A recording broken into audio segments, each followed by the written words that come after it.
And this is the main reason he started working on things like the Navier-Stokes equation. But he then quickly fell in love with that subject and published just a couple of papers in general relativity, but some are important. So since the early 50s, Kraichnan has been mostly active in turbulence. And after he died, Gregory Eying and I were asked by people from Cambridge University Press who were producing a book on the history of turbulence over the last 100 years, roughly, to contribute an article on Kraichnan. And that was quite a challenge, because Kraichnan's work is not easily penetrated, and it is sometimes very technical also, and making that understood in a reasonably broad fashion was the difficulty. But it is so we produced this paper, which you can. I mean, if you write to me, I can send a copy of this paper. Otherwise, there is something called, I think, A Voyage Through Turbulence, produced by Cambridge University Press in 2011. You see the reference is, yes, Voyage, A Voyage Through Turbulence. It has a number of editors, Davidson, Kaneda, Moffat, and Srinivasan. Srinivasan from Cambridge University. But I can send you a free copy.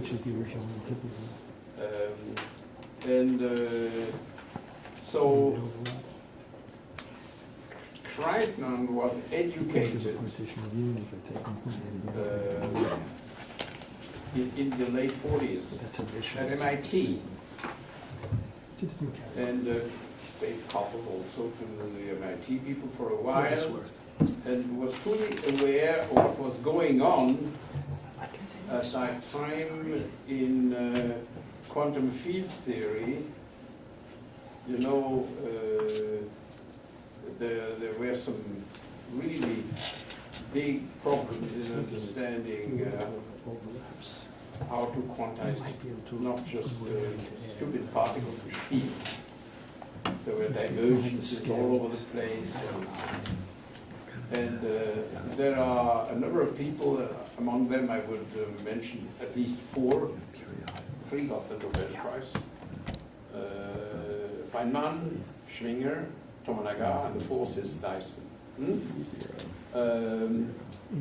who showed how one could develop systematic theories for quantum field theory and get rid of those infinities which were plaguing the field. And one of the important tool that was developed there were several approaches. The different people each had his way of approaching this problem, and Feynman's way was very intuitive, full of little graphs called Feynman graphs, and that machinery was very familiar. I mean, Kraichnan was very familiar with that. And he did quickly smell that part of this machinery can be applied to the Navier-Stokes equation. Kraichnan was never really in love with the Euler equation, contrary to Dennis and myself, because Kraichnan thought that real fluids, well, classical fluids, not superfluids, always have a little amount of viscosity. And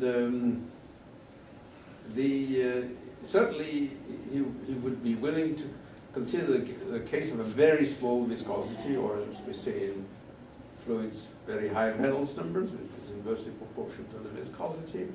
But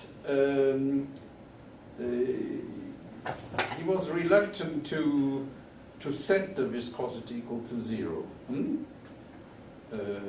And actually, it is only later that people have been able to show that under certain conditions you can define suitably generalized solution of the Euler equation, which makes sense even in regimes where dissipation is taking place. This is called the dissipative anomaly. It has to do with the dissipation in the Navier-Stokes equation involves the product of the viscosity and something which is some kind of, well, you will excuse this impolite word, an H1, squared H1 norm. That is the L2 norm of spatial derivatives. And these norms can become very, very large at high Reynolds number, but when you have a small viscosity times a large thing, the limit may be non-trivial. And this is about, when it's not 0, this is called the dissipative anomaly. The word dissipative anomaly is actually borrowed from field theorists. From what? From field theorists, yeah. The word anomaly, not dissipative anomaly. Okay. So nowadays we know also how to define generalized solution of the Euler equation, which do have such dissipative anomalies. But as usual, there were precursors. And well before Kraichnan, there was Onsager. Onsager realized that if you take a suitable generalization of the solution of the Euler equation, which when we do mathematics, we would perhaps call weak solutions. But he was working in Fourier space, which wasn't too far from that. And he was able to consider solution of the Euler equation that have a finite amount of dissipation. So this was done at the end of a paper published in '49, which was mostly on two-dimensional turbulence, but had some three-dimensional excursion. But later, Srinivasan and Aying managed to get hold of the papers, the unpublished papers of Onsager at Yale. And they found that he had actually understood things quite deeply. He had come very close to what nowadays mathematicians call dissipative weak solutions of the Euler equation. So that's, but back to Kraichnan. So Kraichnan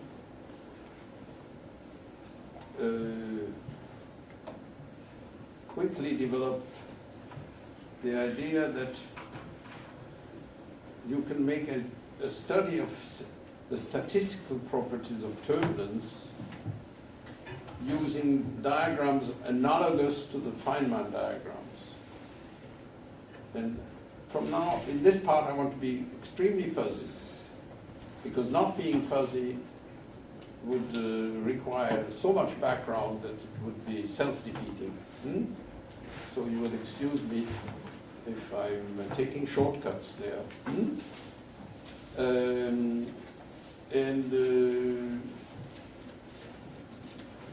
So Kraichnan developed around 1960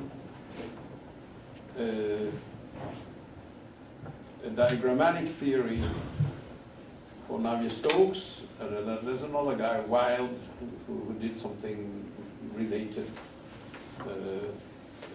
But it took until the 70s for Martin from Harvard and his two former students, Sidja and Rose, to develop a systematic theory very analogous to the Schwinger theory of field theory. Not using Feynman graphs, because Schwinger was probably allergic to graphs. He liked functional equations and functional derivatives, etc. So there's a whole machinery there which can be applied not just to the random Navier-Stokes equation. Random Navier-Stokes equation means a Navier-Stokes equation in which you have either initial condition or external driving forces that are random. But also to equations arising in what is called dynamical critical phenomena, which is the usual critical phenomena where one studies time-dependent things. And the machinery turned out to be quite useful in dynamical critical phenomena, but far less so in turbulence. You will see in a moment why.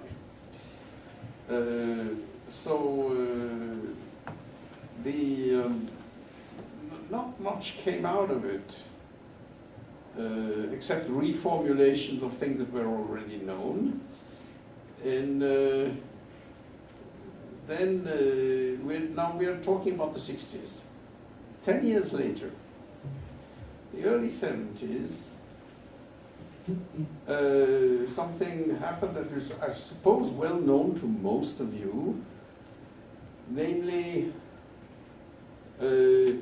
Kenneth Wilson managed to import into statistical physics, and specifically to critical phenomena, the machinery, or to adapt the machinery developed for renormalization in field theory, and to derive critical exponents and all kinds of things. So a number of people thought, okay, next turn is turbulence. So at that time, the first guy who started looking into this to see if some kind of dictionary can be established between the questions that we were asking in turbulence, which I haven't defined yet, and the question people were addressing in critical phenomena. That was Mark Nelkin, who sits there. Yeah, and he didn't come. It has not come from very far. It's a couple of miles from here. Okay. Yeah. So we'll postpone for a while defining which questions are typically asked, because then I have to become slightly more technical, and in this first part I want to be deliberately superficial. But I'm old, and blasé, as we say in French,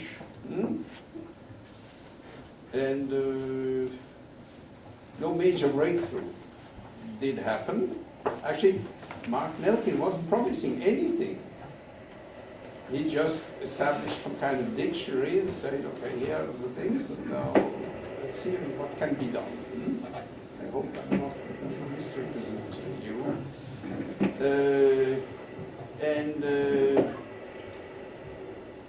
So those who expected that the breakthroughs in critical phenomena would quickly spill over into turbulence didn't see much happening. The breakthrough was being able to compute exponents, universal exponents. Yes. And understand universality. Yes. Universality. Yes. Expressed in terms of exponents. Yeah. All right. Now we are in the 70s. Now we have to move quite a number of years to roughly the mid-90s. Then something happened. Well, wait. What about Kraichnan? Wait, I'm coming back to it. Okay. Yeah, I'm coming back. In the early 90s, Kraichnan proposed a model which is a little better than the toy model because it's something that engineers might encounter in the real world, therefore the man generally doesn't use the word terminology. He just assumed that you have a turbulent flow, which perhaps, this turbulent flow is perhaps not as complicated as the one that we have in the real world, so there's some demon or benevolent Hindu god who manufactures a turbulence that is sufficiently simple, because the problem is not to solve the turbulence, but to put some dye into the turbulence, you know, and see what happens to it. And then the equation... I mean, that's the problem addressed? Yes. Here is the equation. The density of the dye is theta. This is the time derivative. This is the prescribed turbulent velocity, which is not given.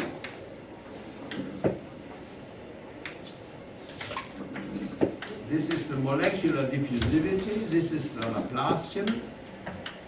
Okay. That means the dye you put into the flow is transported by the flow and subject to molecular diffusion. Just that. Now, it looks very simple. Well, if you know what V is, Yes, you know what V is. but you don't know what V is. What is No. The game that Kraichnan introduces. Let's assume that we know what V is. Okay. And let's forget about all the hardship of turbulence. And assume that V is somewhat like what one has in the Kolmogoroff theory.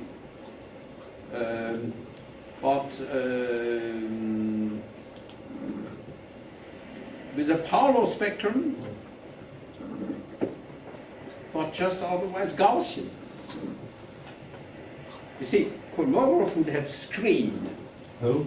Kolmogoroff, as they say in Russian. He would have screamed. So now we have to go back to the late 30s, early 40s.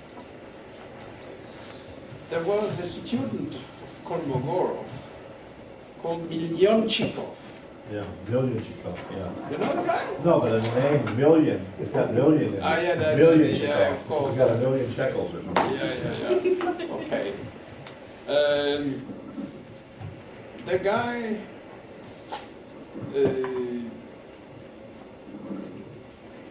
proposed a closure for turbulence. A closure. Oh. A closure means an ad hoc method for avoiding writing infinitely many equations and looking at them infinitely long.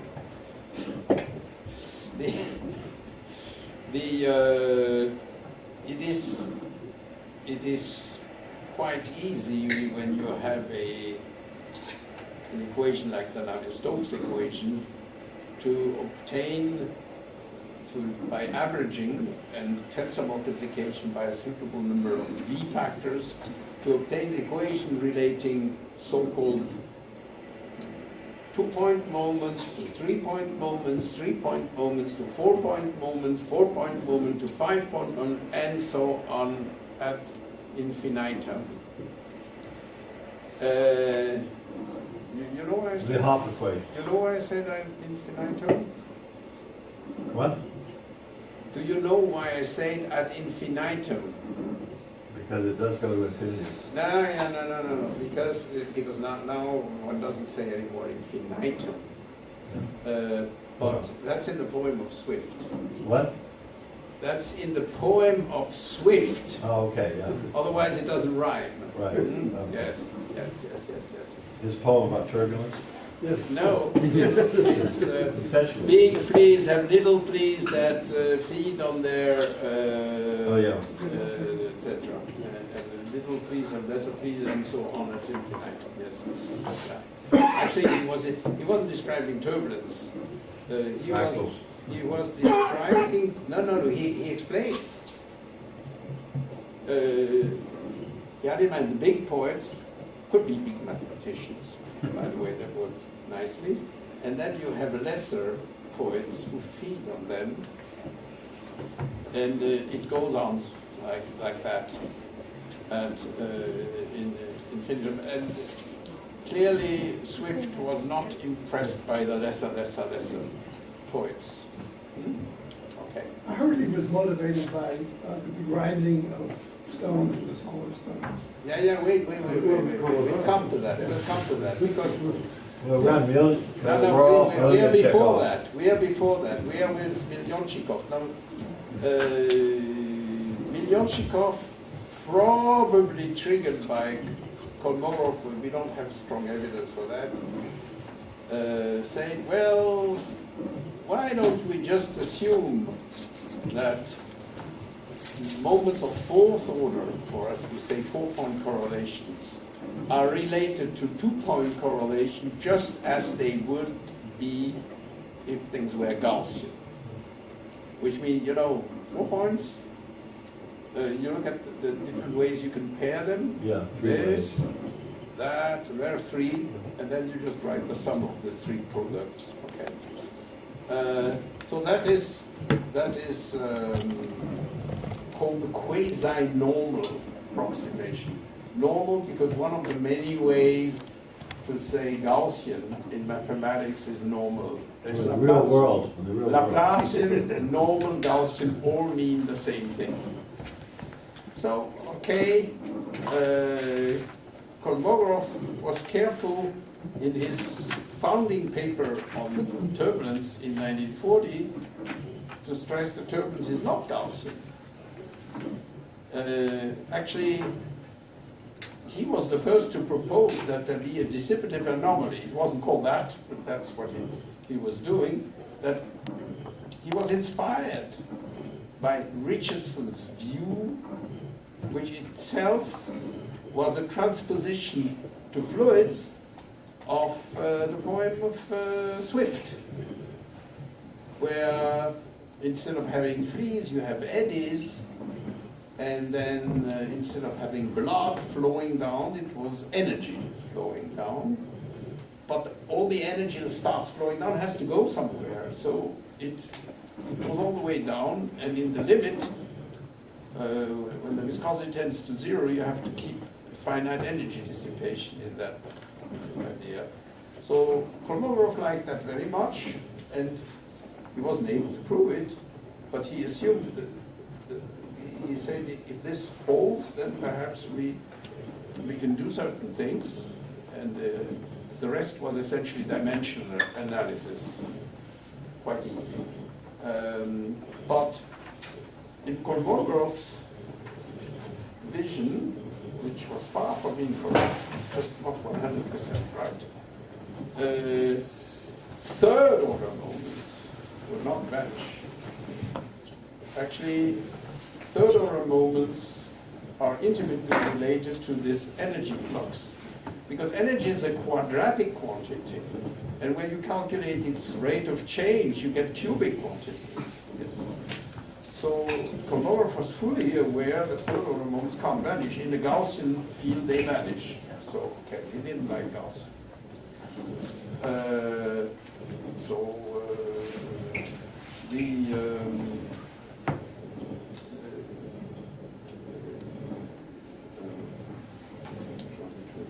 Remember why I was trying to explain what the Kraichnan model. The Kraichnan model, Which you wrote on the board. yes, the Kraichnan model was very much a crime from the Kolmogoroff purist point of view, because Kraichnan was assuming that this thing is Gaussian. He wasn't solving for it. He was assuming it was God-given. So there's a weird God on some weird universe in which not even the laws of mathematics are different from what they are here, and where it's permitted to take a Gaussian thing. But he did a little more than that.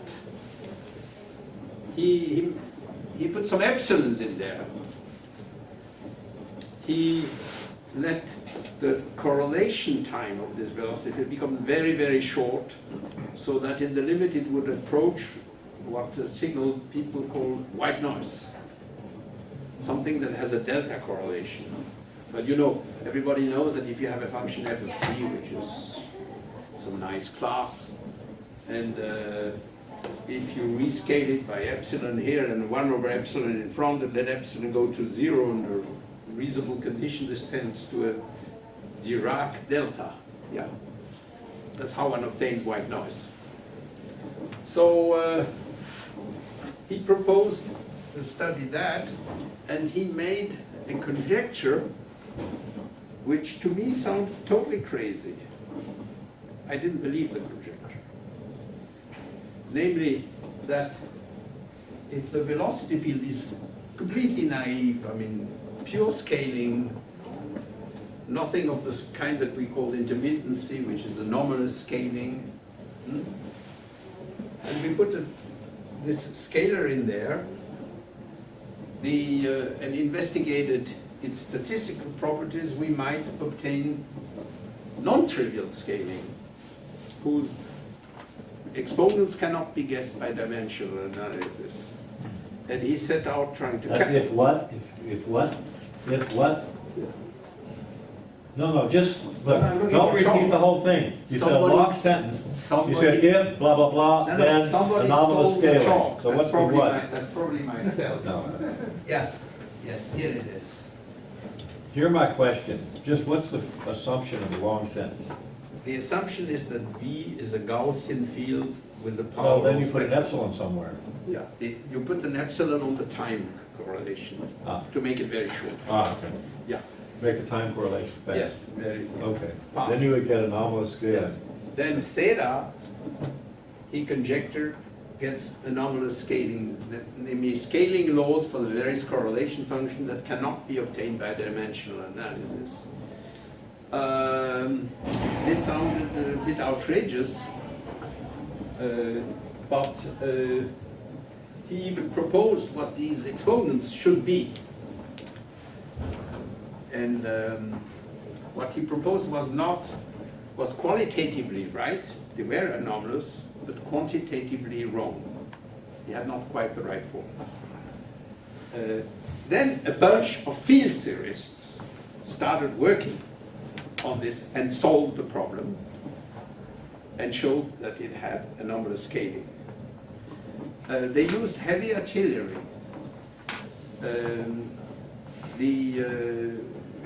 Which is of a kind that had been used before in field theory. The key thing is what field theorists call zero modes. Of course, you know, each field of science has to create its own vocabulary, and even if the concept exists in another field, they want to rename it differently so they can claim they invented it. If you're not a physicist, you may not know that the zero mode is just what mathematicians call a kernel.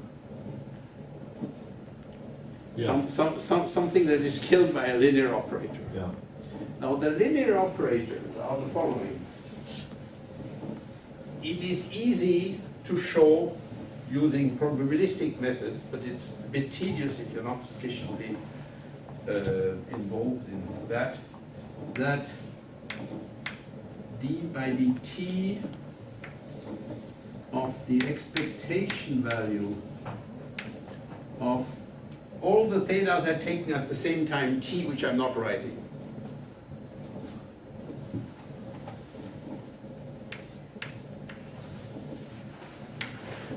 There are n tensor products.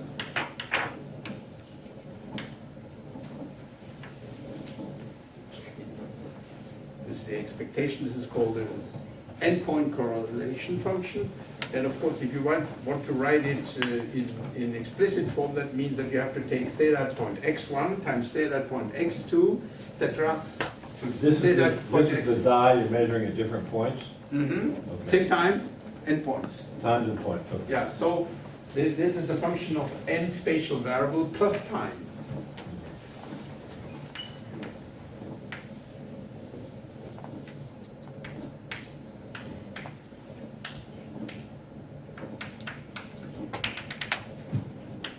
it satisfies, whoops, a linear equation that can be derived explicitly. But don't ask me to do it, because I will have to Okay, fine. give you too much background. Okay. Now, and maybe there's a driving term here, some input term, and then you get another input term, I don't know, because it's not living in the same space, any simple layer. So a linear equation, homogeneous or inhomogeneous, depending on which problem one is studying. And these operators are partial differential operators. They can be written explicitly, but they are horrible because they are in many variables and not with constant coefficients. You can certainly not solve this equation by Fourier transformation. Now, here comes in the idea of zero modes. I mean, I'm using okay. Is that it turns out that when you look at steady state solution of these equations in the presence of some driving. Where's the epsilon in here? Oh, it's been used in deriving. Okay. Yeah. All right. One can also avoid the epsilon completely and define this as a stochastic equation in the sense of Stratonovic. That's when you look at this equation, this horrible equation, you find that it has two kinds of solutions. A solution whose scaling properties can be obtained by dimensional analysis, and these are boring. Another solution coming from the fact that in the kernel of these operators, there are non-trivial animals. I'm speaking Malgrangian. I was speaking Malgrangian. Okay, he fine. likes to animalize things. Okay. Yes. Amplify. So getting these things, these zero modes, is highly non-trivial, and it was done using perturbative techniques in which the small parameter is either the Hölder exponent of the velocity or the inverse of the dimension of space. Yeah. But they were able to perturbatively calculate those zero modes, and it is those zero modes that determine the scaling. Is the Hölder exponent 1/3 an interesting example in dimension 3? Well, it's interesting for some things, but when you want to do this job perturbatively, you have to let the exponent tend to 0, because you use it as a perturbation parameter. Rougher and rougher. Yeah.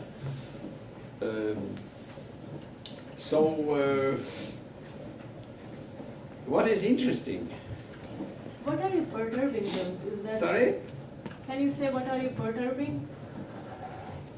What One quantity are you assumes that the velocity field is Hölder continuous in some statistical sense, like the Brownian motion, for example, which roughly would be, I mean, I'm cheating a little bit of Hölder. Brownian motion is Hölder continuous of exponent roughly 1/2. That's not the full correct mathematical Yeah, it's close statement. enough. Close enough. It's close enough, yes. So you take something which is Hölder continuous of exponent alpha, and you have to let alpha tend to 0. So it's rougher, much rougher than Brownian motion. It's just white noise field or something. Yes. The roughness, yes, absolutely.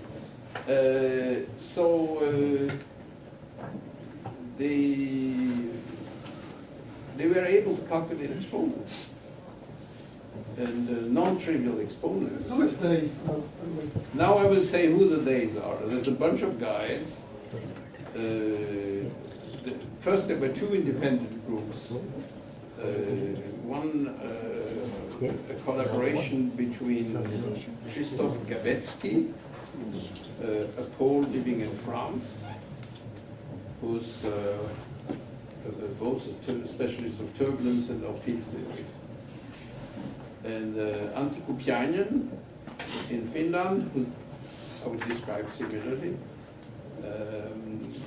quite mathematical base. The other group was more on the physics side. It was a Russian-Israeli collaboration with Grisha Falkovich and Misha Cherkov in Israel. They both came from the Soviet Union, but they had been in Israel for quite a while. And Kolmogoroff and Lebedev from Russia, from the Soviet Union. I remember it was in transition at that time. So one group did the roughness expansion. One group did the roughness expansion, where the alpha, where the Hölder exponent tends to 0. That is Gavetzky and Kupiainen. The other group did the 1/d expansion, namely high dimension. And I haven't been able to convince Mark Belkin that he was the first to suggest 1/d expansion. Okay. All right. Greg Aying told me that he was okay.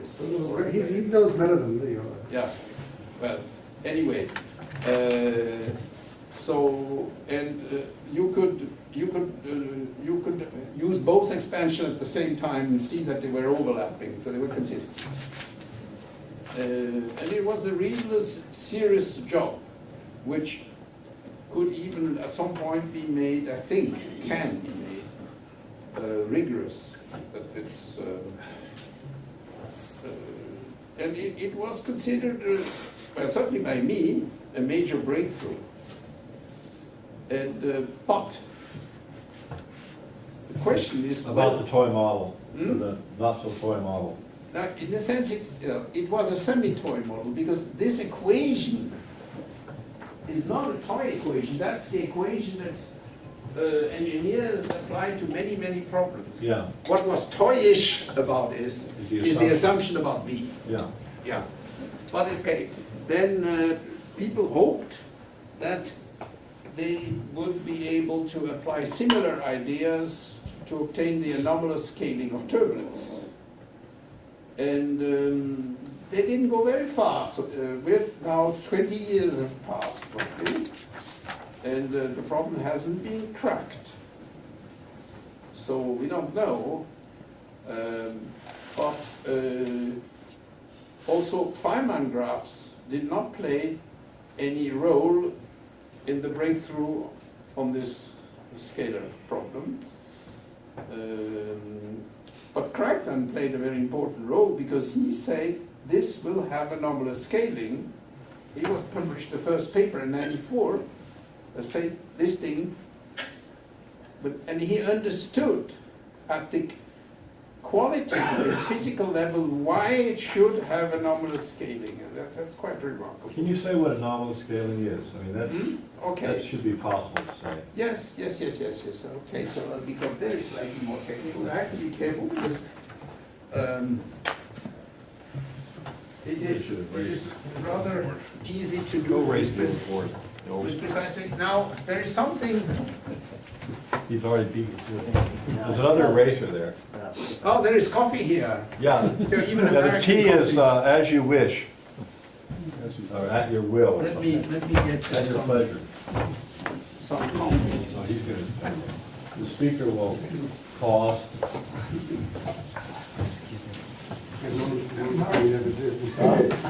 Which one is coffee? This one? Yeah, I've known him for a long time too. That's actually. tea. We haven't seen each other in 20 years. Is there some cream or cream? Sorry, I don't know if that's a policy, and I'm dissatisfied with it. And I think I actually want to. I'm finishing my car. Well, in Well, America, we drink our coffee and work at the same time. That's the problem. The problem, I have. yeah. When I first went to France, America had I any around these future? cafes, and when did they work around? We're finding we're looking into cafes.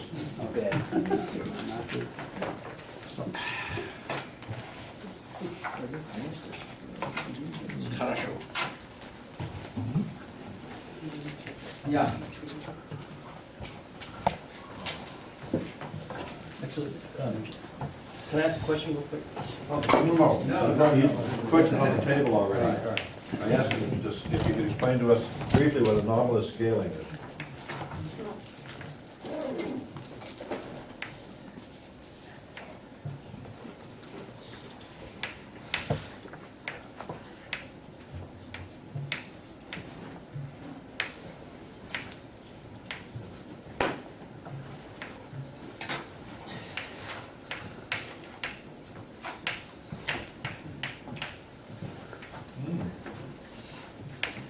Thank you.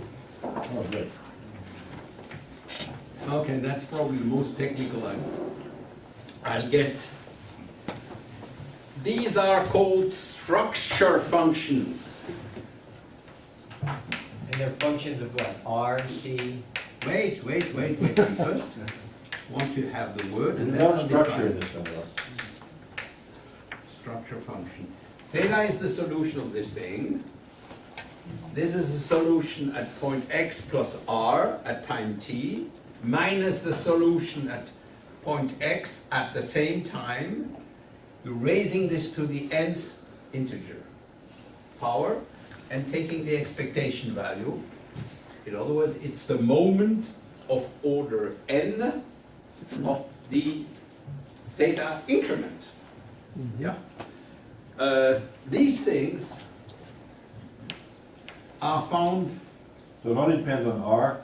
Pardon me? You pretend it only depends on R? or Yeah, not? that's easy to show. Okay. Under an assumption of homogeneity and isotropy of this God-given V, This random thing? yeah, then one can show that this depends only on the modulus of R and not on X.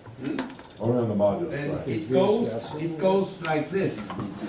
Some constant Cn positive times the R without a vector is the modulus to some exponent zeta n. Oh, Now this is true only after you have taken the limit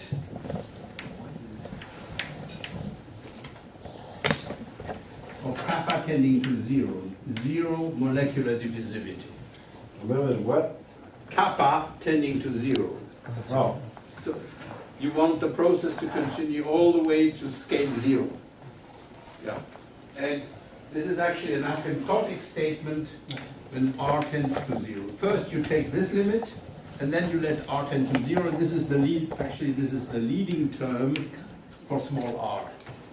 So what is the exponent of R in that? I can't read it. Zeta n. Which is, Zeta n is the scaling exponent. That's the definition. Okay. okay. Now, in a system which has normal scaling, you can get the zeta n's by a simple dimensional argument. For example, in turbulence, not for theta, but for the velocity itself, zeta n is just n over 3. Oh. Which Kolmogoroff obtained by essentially by dimensional analysis. And it's not completely wrong. under Kolmogoroff's assumptions, it came out to be n over 3. Yeah. And it's not observed turbulence in experiments. Oh, it's close to. I know, but there's a deviation, which is one problem, right? Yeah, of course. That's one of the things I want you to tell us No, about what's eventually. interesting, well, what's interesting is that for this problem, if you're a bit sloppy, you get solutions which are scale invariant and where all the zeta n's are proportional to the same number. They're just some coefficient times n. And what that implies, suppose you take the ratio, a dimensionless ratio of the moment of order 4 divided by the square of the moment of order 2. The square of what? You take this quantity for n equals 4 and divide by the square of the same quantity for n equal 2. Yeah, Fourth order moment divided by second, where? which is generally denoted like this, S4 of R divided by S2 of R So squared. Laurentiev was correct, you get 1. Yeah. Now, if you do that, and the thing is scale invariant, for example, if zeta n is just some stupid number alpha times n, nearly proportional to n, then you will find that this becomes independent of R. This is scale invariance. When it does depend on R, then one talks about anomalous scaling that cannot be obtained by dimensional analysis. And then you have various Hölder inequalities because you can't violate those, which tell you that it can be anomalous only one way and not the other. Is this in dimension 3, by the way? Pardon me? Is the space dimension we're talking about here, is that 3 or is it arbitrary, or are you taking a No, limit? any space dimension. Yeah, but the dimension being large is not being used here, is that? No. right? Yeah. No. So this is true for any dimension. No. Okay, so so what was remarkable is that these bunch of guys, at one point, somebody asked, who are these guys? And I defined that. Okay, and they were all more or less field theorists, working on the suggestion of Kraichnan, but going further and using more advanced tools than those that were standard in the early 50s. Actually, we're able to derive these exponents perturbatively. Yeah, they got these exponents for the passage, these zeta n's, and none of this form, anomalous exponents. What's And you- alpha? What's numerical value of alpha? That's the definition of self-similarity. Oh, If zeta n is proportional to n, it's boring. okay. So what did they get? They got. Well, there are certain formulas. There are explicit formulas, but I don't want to. Okay. But they are not proportional to n. Yeah, and because they were calculated perturbatively in two expansion, the exact exponents were not known for a finite Hölder exponent or finite dimension. They could only be calculated perturbatively. But numerically, they can be determined very precisely. And so, Excuse me, is kappa going to 0 like alpha going to 0? no, Alpha is the Hölder exponent. No. Kappa going to 0 means that you I know what it means. you are pushing the molecular diffusivity to infinitesimal scales, so that you can have a power law scaling extending all the way to r equals 0. You first have to let kappa tend to 0, and then consider the asymptotics of small separations. Because if you do it in the other way, you run into a regime which is also interesting, but very different from the one we discussed there. So that was a remarkable thing, and some people thought that rather quickly one would find similar methods for studying the anomalous scaling in turbulence, because in turbulence it's exactly the same thing, except you replace theta by v. More precisely, because v is a vector. What one typically does, and that's related to experimental measurements, you take the velocity at this point, the velocity at that point, they're oriented differently, and you project the difference on the line that connects the 2 points. It's called the longitudinal velocity difference. It's a scalar, and that you take the nth moment, and this is something that one can measure in experiments. So, and this, the thing that was displaying anomalous scaling, not much, but enough to have a fairly broad consensus that the anomalies one finds in experiments and in simulations are not just artifacts of sloppy experiments. Say it again.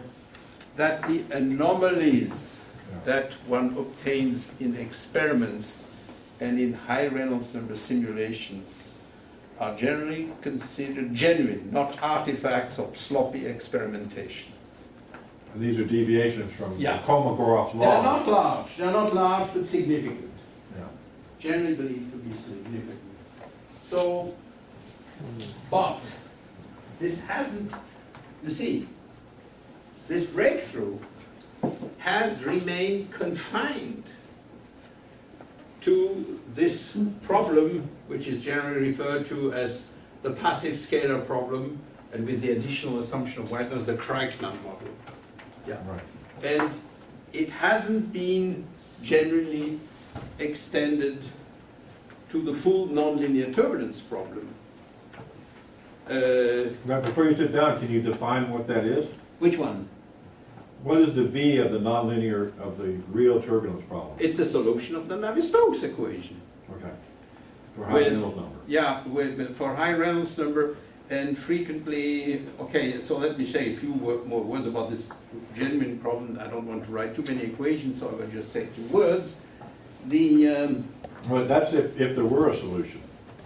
Yes, but How do we, can we define it without well, you assuming there don't is a find solution? many physicists. Huh? You do not find many physicists who believe that the Navier-Stokes equation is an ill-posed problem With finite viscosity. with finite viscosity. Yes. No. Yeah. So it was suggested by Kelvin in the second part of the 19th century that the solution of the Navier-Stokes equation should be considered random. However, be careful.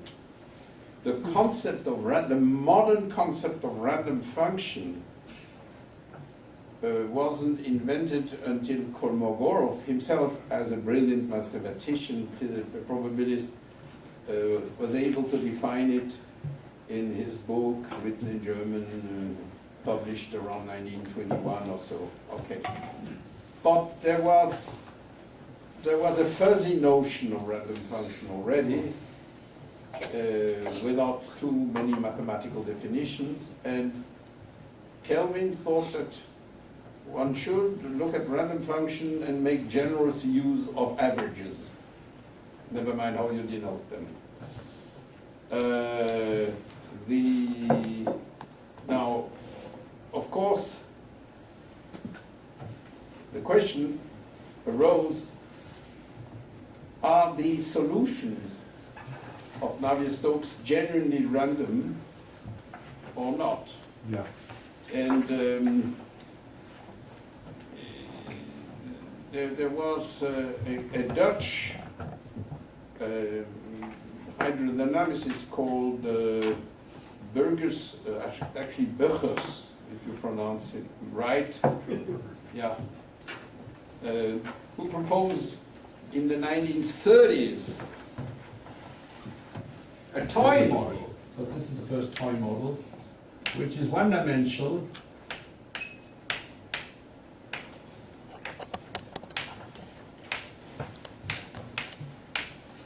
Viscosity and second derivative would be, this is the Burgers equation. He thought it would be simpler to solve than the Navier-Stokes equation, and how right he was, and even a bit too much, because it was shown in the early 50s by Hopf, the mathematician, and Kohl, that by a suitable nonlinear transformation this becomes the heat equation, and you can solve it explicitly. As a consequence of which the solutions do not display the phenomenon of chaos that I'm sure you have heard about. Whereas for the Navier-Stokes equation, although we can't prove it mathematically, we have very strong reason to believe that the solutions are chaotic as soon as the Reynolds number exceeds some critical value of a few tens to a few hundreds, depending on the geometry of the flow.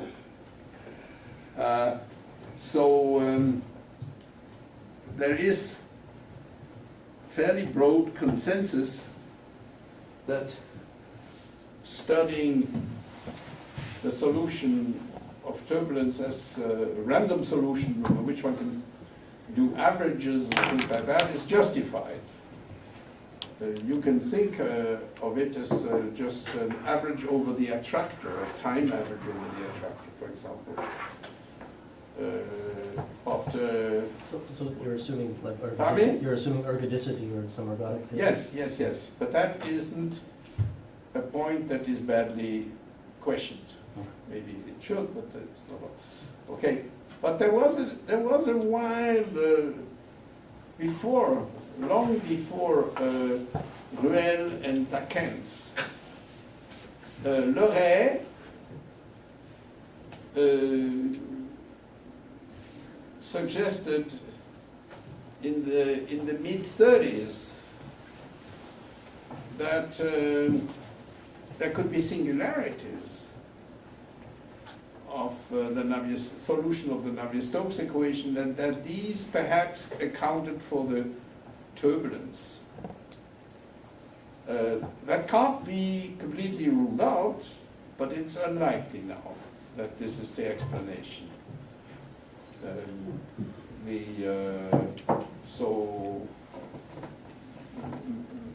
I mean, there are lots of equations that will display chaotic behavior. Certainly, Navier-Stokes equation seems to be one of them. So it's not needed. So the Burger's equation wasn't a good candidate because it will not produce more randomness than you put in. You can take random initial conditions to the Burger's equation, then of course the solution will be random. You can drive the Burger's equation with an additional term f in the right-hand side, which is random, then of course the solution will be random. But it doesn't generate randomness. The Burger's equation has a curious status in the fields, there's an S, in which I'm working.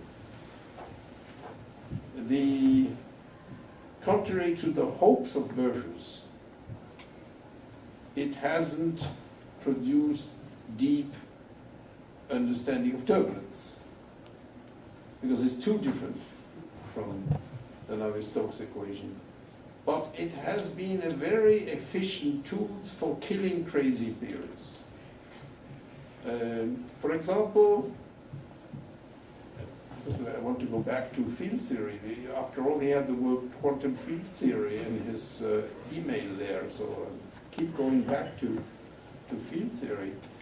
In the 70s and to the 80s also, but then it relaxed, a number of field theorists whose names I will not mention tried to do things about turbulence. They had brilliant ideas. There are quotes. Yeah. And they produced various theories, but then if you would talk to them and ask them, did you try applying your machinery to the Burger's equation? Usually they had not, but it was quite easy to do so, and you got almost systematically an answer that was contradicting all the things that we know about the Burger's equation, because we know a lot about the Burger's equation. And furthermore, we could find exactly why it went wrong and what was wrong in the ansatz these field theorists were making, and then sometimes show that it wouldn't work for the Navier-Stokes equation for the same reason. So as a destructive tool, very useful, the Burger's equation. But the Burger's equation has played a positive role in condensed matter physics, because it was reborn under another name, the Kadar-Parisi-Zhang equation for interfaces. Lots of good work has been done there. What's the last letter? KPZ, Zhang. KPZ. Kadar, Camera Parisi Zan, yes. And it plays an important role in cosmology, because the dynamics of large-scale structures in the universe, in some sense, at very large scales, is to leading order governed by by a multidimensional Burger's equation. There are lots of things one can derive that way. Therefore, the Burger's equation is in good shape. It's not solving turbulence. But this brings me finally to this issue of toy models in general. The question, which are the toy models? Now, first let me explain why I believe this is an important question and which connects perhaps with what some of you are trying to do. I hear from my friends here that it might be of interest to replace the Euler, at some point perhaps the Navier-Stokes equation, by some homological models which share some properties with it, and perhaps in some suitable limit would go over to them and investigate what these are doing. That attitude is precisely called toy modeling in turbulence, and it has been very useful. So I want to say more about toy models. You already have seen one, which is the Kraichnan model. The Burgers also, because it was introduced as a toy model. It was successful, but not so much in the direction they expected. There is another class of models that are very useful. They are called shell models. A shell model is obtained in the following way. First, you limit yourself to solutions of the Navier-Stokes equation that are on a torus, that are periodic in space. Dimension 3. Yeah, dimension 3. You don't have to, but frequently the case. You will see that. Then you write the equations in Fourier space, in Fourier series in space. Of course, at 2-pi periodic functions, the Fourier coefficient, the Fourier modes are supported by the lattice z to the cube, the integers, the relative integers. Then you draw balls of radius, say for example 2 to the n, 1, 2, 4, 8, etc. And then, taking or not your inspiration from Paley, Littlewood and others, or wavelet people, you try working with what's inside a shell of Fourier radius between 2 to the n and 2 to the n plus 1. Clearly, the number of modes that you have there is proportional to the surface of the sphere, namely to something like 2 to the 2n. That's a large number for large n. Then you do something very drastic. You reduce that number from 2 to the n to some finite number, somewhere usually between 1 and 4. The same number in each shell.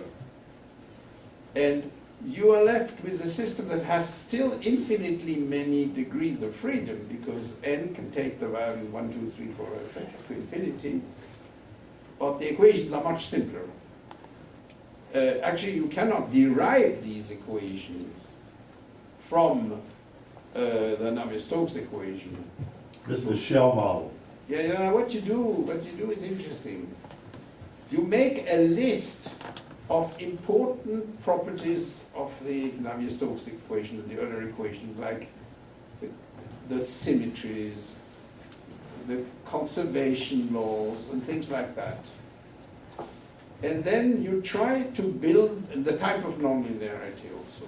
Then you try to build these into your shell model. You try to make a shell model that has the same symmetries, or some discrete version thereof, and the same conservation laws. And it's not too difficult.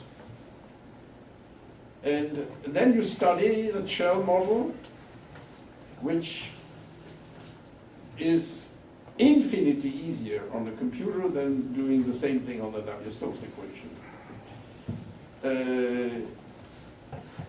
Sometimes the solutions are boring, pure Kolmogoroff, for example, but frequently they are not, and display anomalous scaling. Then you try understanding that. Might be much simpler than on the full Euler or Navier-Stokes equation, but not much progress has been. What's the graph look like? You have n over 3, and then Yeah, what does it look like? Anomalous scaling. But the graph of n over 3 is like that. Yeah, the graph of anomalous scaling for Navier-Stokes is, you see, if n over 3 is this line in, then it goes, it's below there, it goes, then, It goes below? and and one does not know exactly what it does for very large n, because numerically it's an experiment is ill-defined, but it's going like It this. goes, does it go above the line and then below, or does it? Well, it cuts it at n equals 3. Oh, Yeah. For a reason having to do with simple mathematical inequalities that it cannot violate. So the what is happening is that the shell models are successful in the sense that they clearly have anomalous scaling, some of them. But what is a bit a source of worry is that shell models may have properties that are not shared with the full equation. For example, all the shell models I know have finite time blow-up.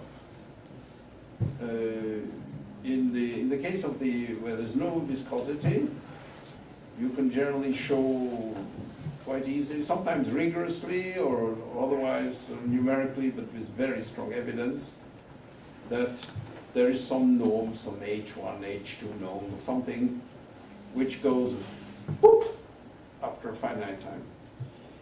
It is far from obvious that the same thing happens for the Euler equation. And actually these shell models do not have the phenomenon of nonlinear depletion that I mentioned briefly a week ago. And then of course I should mention the work of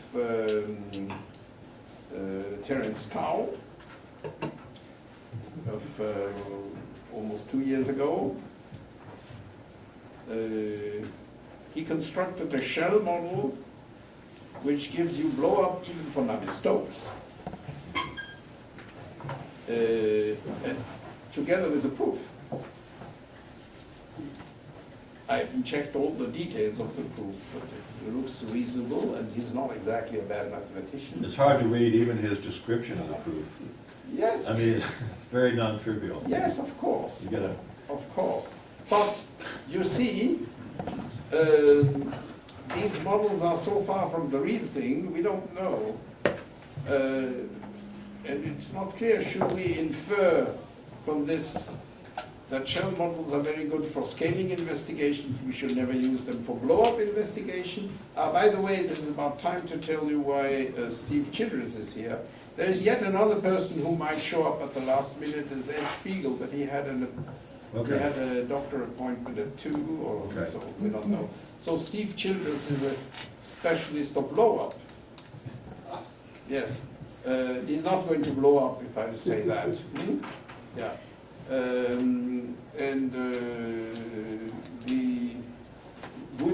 Steve, would you infer from blow up in shell models that the Euler equation should blow up? I wouldn't. Yeah, you wouldn't, of course not, yes.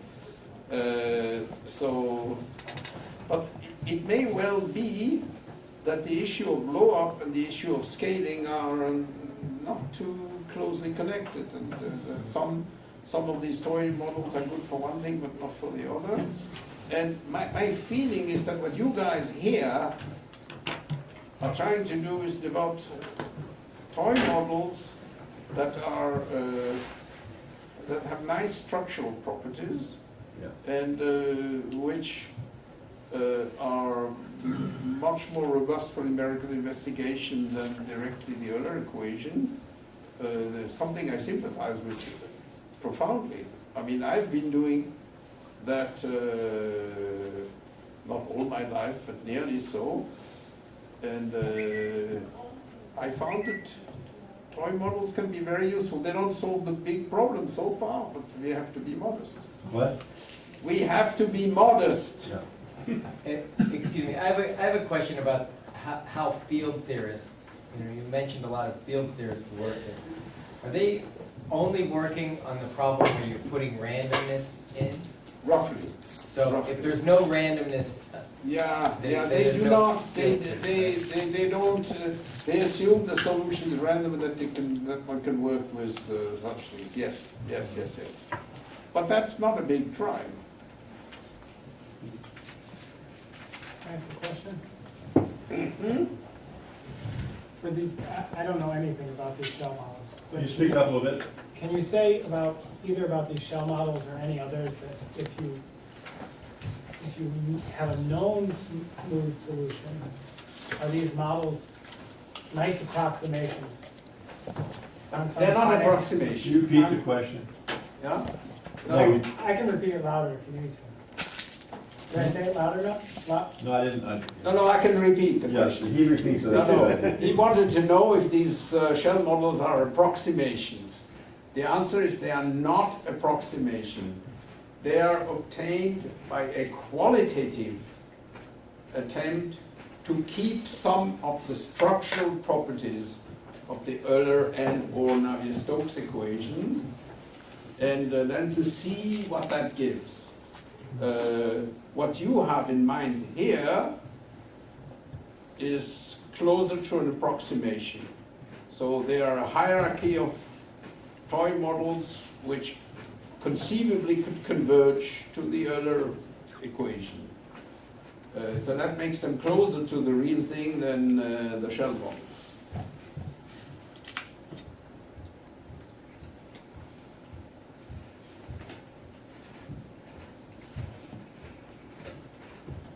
Tao has a recent paper, I believe, no? In which he does some averaging on the velocity field and establishes blow up for this model. So it's good. No, but that's what that was. Can you repeat the question? Precisely what. No. Steve Childress was commenting on what he called a recent paper of Tao. I believe that what you mean, Steve, is the thing that he put on the archive Yes. and on blog in January of last year. And then that's the one on which I commented. I see, so, okay, it is a shell model. It is a shell model. He doesn't call it that, but No, it is Yeah, a he shell doesn't model. call it that. Yeah, that's right. But he does emphasize that the structure, there's a trilinear form Yes. related to the energy. He keeps that structure. Yes. Yeah. So he keeps an algebraic property. Yeah. Sure. Yeah. So no. But you say it is a shell model in effect? It is. Yeah. Because It he's is- certainly it is an worried with the adaptation. shells. Wait. It is an adaptation of a shell model that was studied in 2004 by people whose name I do not remember, mathematicians, who were able to prove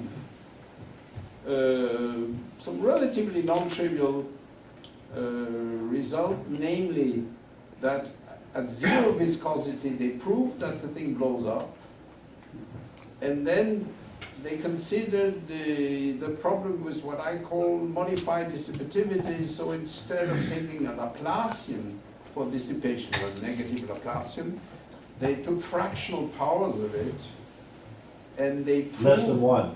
Yeah, less than one. And they proved that blow-up is still taking place when the power is less than 1/4 or 1/2 or some number. But for a genuine Laplacian, their model did not blow up. They were able to prove that it is regular. And Terence modified their model, and the modified model does blow up even for a regular dissipation for a Laplacian.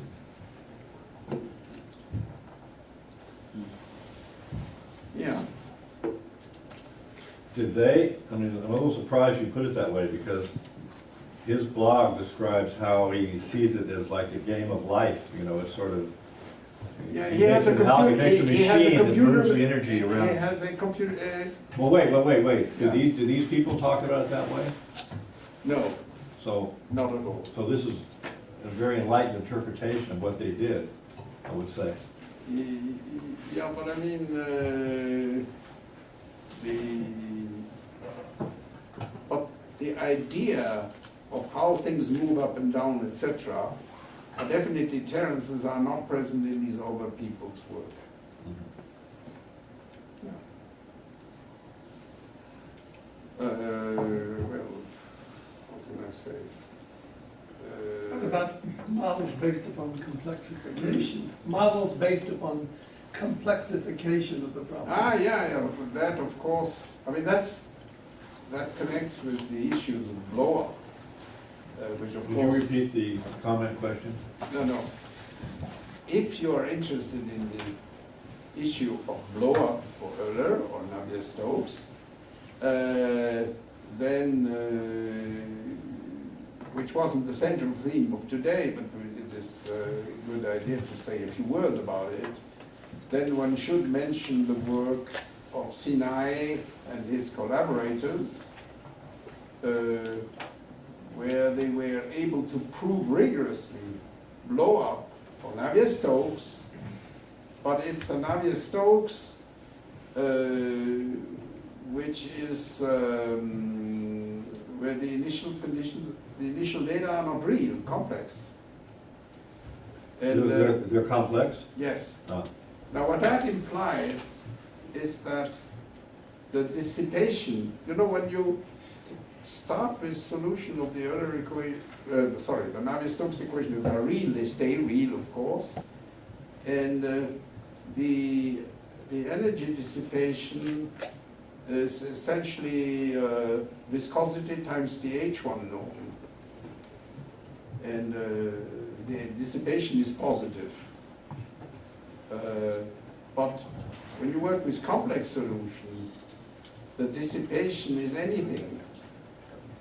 And the presence of dissipation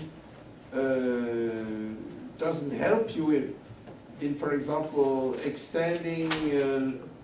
Loret has a proof of the existence solution to the Navier-Stokes equation, which makes an essential use of the positivity of the dissipation. And for complex solutions, it doesn't work anymore. So the Sinai solutions are, how should I say, highly non-constrained. And what is remarkable is that he was able, not that they do blow up, but that he was able to prove it. What? That he was able to prove it. Ah. Yes. So, that's something. Yeah. Well, there's a comment. Many years ago, I ran into Henry Epstein's office, Henri, right? And said, look, I can solve the Euler equation on a certain domain, and you just take a hyperplane in the Fourier coefficients, you bend it this way a little bit, Yes. and then things in there are closed under multiplication. It's like holomorphic functions, or formal parentheses are closed under multiplication, because all the modes, I mean, I was going to say, for those people who don't know, this is too obvious for you guys, but the problem with, this problem is, the nonlinear problem is because if you just look at Fourier series, and you want to multiply them, you can't make sense of it unless the high coefficients go to zero, because you have to add plus a million with minus a million, right? Yeah. But if you just take them all positive, you can multiply anything, no matter what their Yeah. size is. Now this is... Well, wait. So I said, okay, you just take all your Fourier coefficients in a half space, then you can multiply them, and that could solve the equation. Yes, but And you then see it in non-reactive Dennis, way. Dennis, Dennis, this is fluids are real. No, Dennis. And the Dennis. Fourier coefficients have to be symmetric. Yeah. So, but I mean, wait. No. Wait, You just said CNI, so you could go into the complex domain and you can make it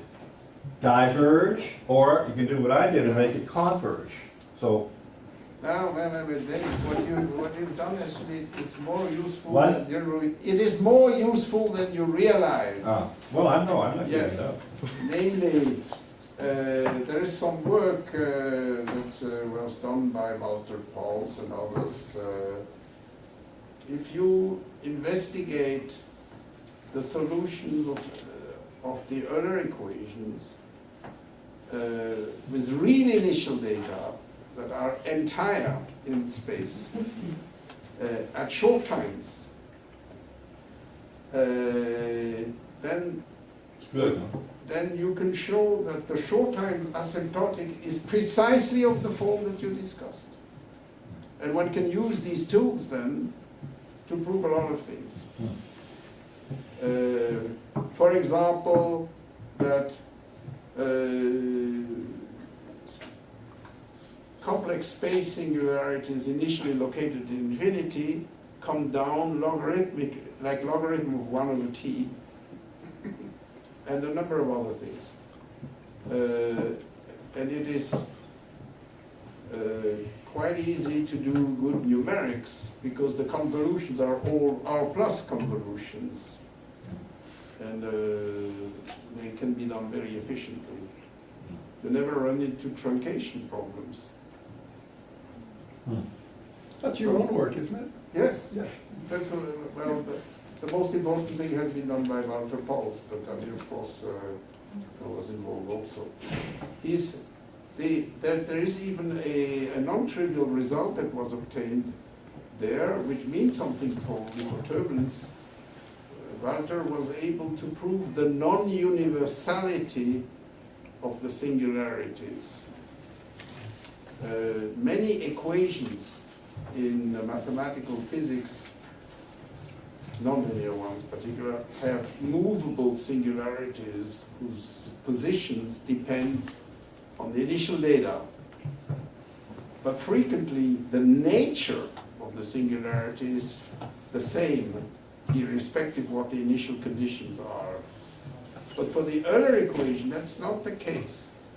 The nature of the singularity depends on the initial condition, as Pauls has shown.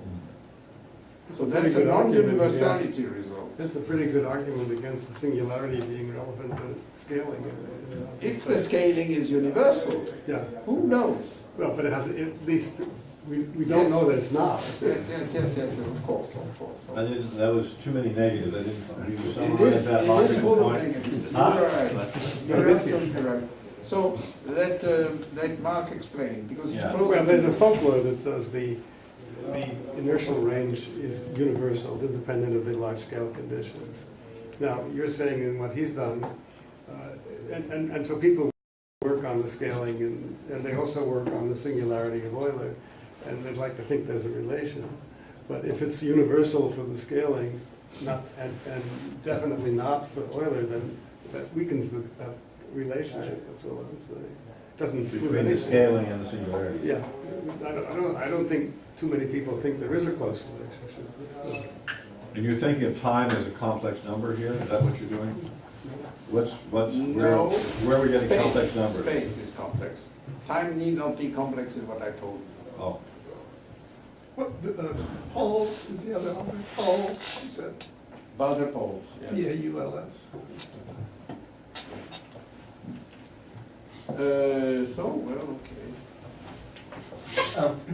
okay.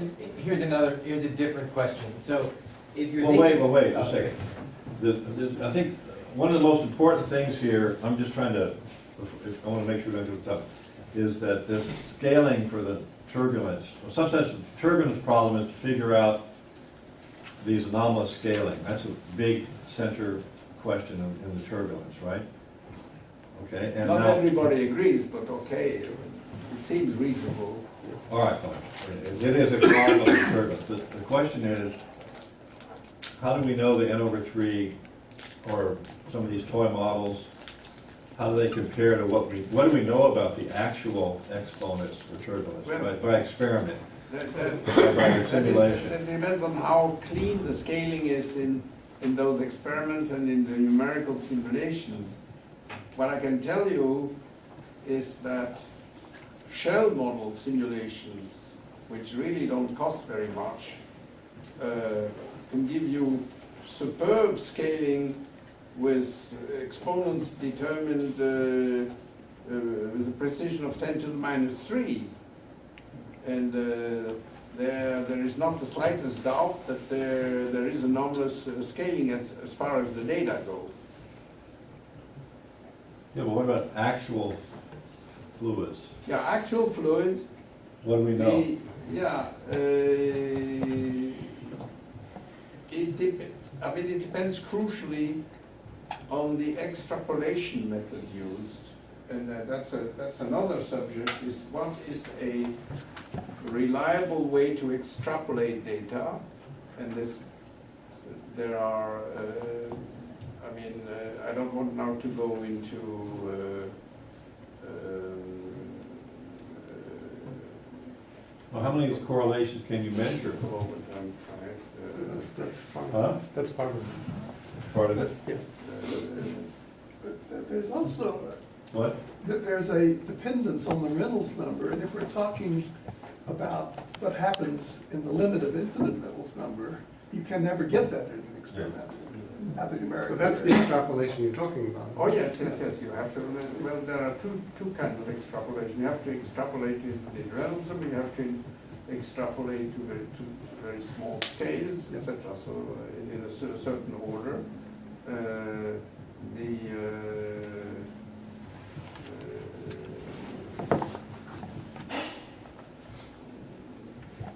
But there's been fairly good mathematical progress in extrapolation methods in recent years.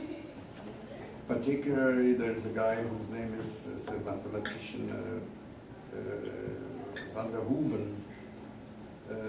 He's Dutch, but he works at École Polytechnique. And he has shown how to reliably extrapolate data by performing a succession of transformations and then obtaining the full asymptotic expansion of data, not just a leading term, but a couple of sub-leading terms, etc. So one now knows how to do good extrapolation. And one of the things one has learned is that when you do numerical simulations and you suspect there is a singularity, never approach it, because when you get too close to the singularity, you burn your finger and the numerics goes bananas. You have to stay a safe distance from it, calculate with great precision, and then you can extrapolate very well far away. It's like having a radar to examine something from a distance. And you can do a pretty good job that way, but you have to develop the right tools, and that's the whole field. So we don't have much knowledge about the real case that we're trying to model. Is that what you're saying? Rather imprecise knowledge. Huh? I think you have rather imprecise knowledge. Yeah, what Imprecise is- is fairly- What we have learned from progress in extrapolation is that it depends crucially on the precision of the calculation. But there is a tradition in people who do numerical simulation of turbulence hardly ever to do better than double precision, and that's not enough. So it means that one has to do, it is actually better to do a quadruple precision calculation and not push the Reynolds number too far. You can do a better extrapolation than if you do a double precision and higher Reynolds numbers. What does this say about experiments? What does this say about experiments? So what? What does this say about experiments? Oh, Give about some experiments are hopeless. Yeah, hopeless, completely hopeless.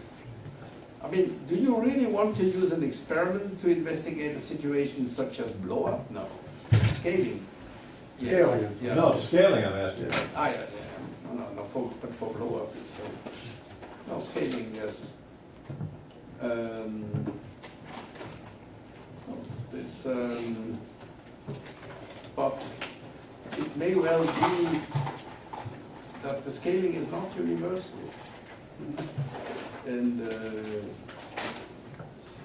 because, for example, in those counterexamples with Paul's opinion, the scaling is nearly universal, but you can show that it is not actually universal. So It depends upon the large scales, is that what you're saying? Yeah. it depends on the initial conditions of large scale. That's what the same thing is. I mean, for example, you do various two-dimensional calculation having two modes, Fourier modes, with a different wave number, or otherwise they don't interact in the incompressible fluid, and you change the angle in between, and you find there's a dependence on the angle.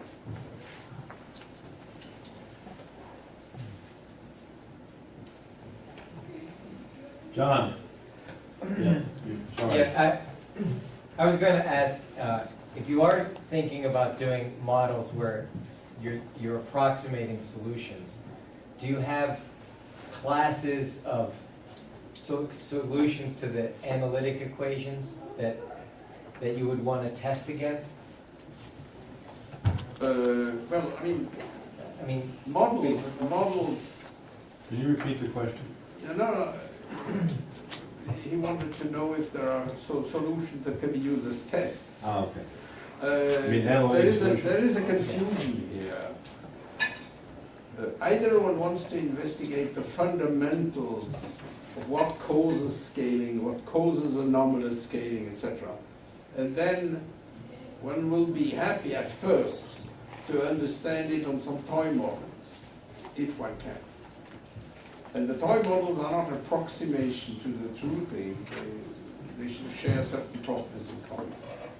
Another goal is to have models which at the same time are approximations, so that there is a parameter in the model so that one hopes in suitable limit that tends to the full thing. Then the situation is then analogous to what one has in testing a new numerical method. You have to compare the solutions to things where you know the calculation is reliable, in regimes where it is reliable, and see if what kind of agreement you get. And there are, of course, not tons, but quite a few of such calculation, both in 2 and 3 dimensions, that can be used for testing and also for benchmarking, because when you make a new numerical method, there are two questions: is it accurate and is it efficient? It's not the same thing.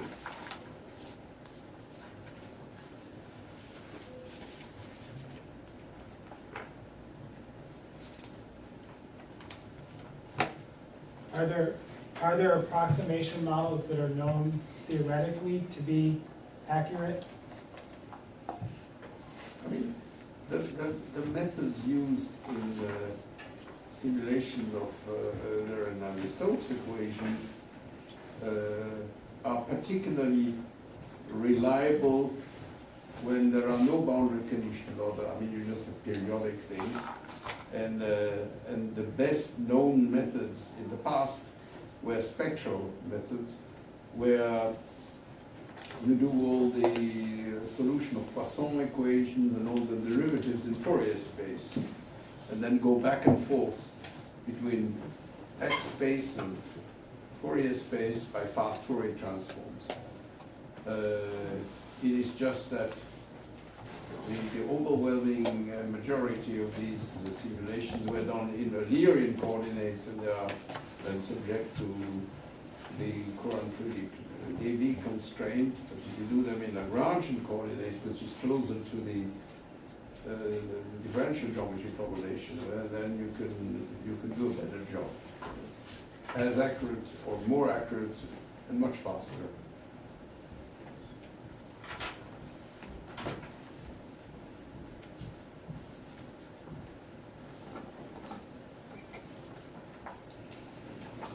Shall we thank the speaker?